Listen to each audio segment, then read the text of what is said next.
That dash cam video helped provide a Bloomfield, New Jersey man's innocence. It's a story we first broke at 7 Online. This 30-year-old faced a number of charges, including eluding police and assault. Investigative reporter Sarah Wallace obtained the dash cam tapes, and she spoke exclusively with him. Sarah?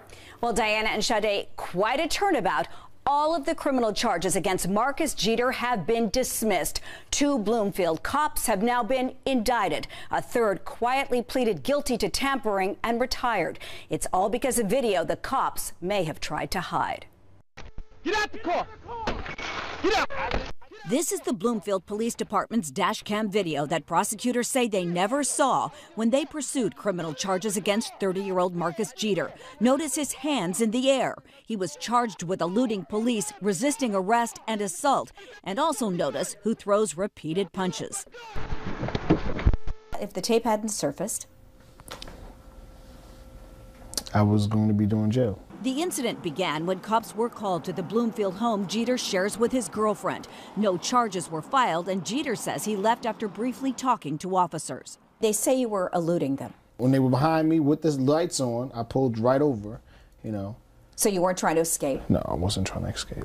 In a video from the first police car, prosecutors did see Jeter stops on the side of the Garden State Parkway. The cops pull out guns. Why didn't you just get out of the car? Because I was afraid. There was a cop on my left with a gun pointed at me, and there was one on my right side with a shotgun pointed. I'm afraid that I might get shot. If you got out? Mm-hmm.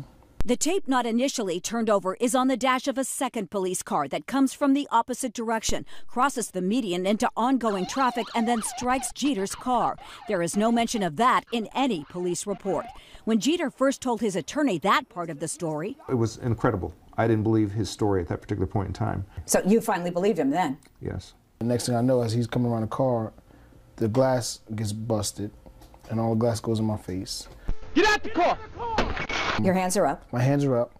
As soon as he opened the door, one of the officers reached in and just punched me in my face. As he's trying to take the seatbelt off, he's elbowing me in my jaw. And I'm like, ah! And he's like, stop trying to take my gun. Don't go for my gun! Stop resisting arrest. Stop trying to take my gun. And as he's saying that, I just knew, and I was thinking in the back of my mind, like, okay, this is gonna go wrong. Get down!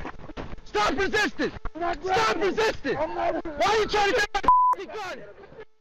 Get off my gun! And right before when they opened the door about to put me in, the officer hits me in the back of the head again. as soon as prosecutors saw this video, they dismissed all of the charges against Jeter.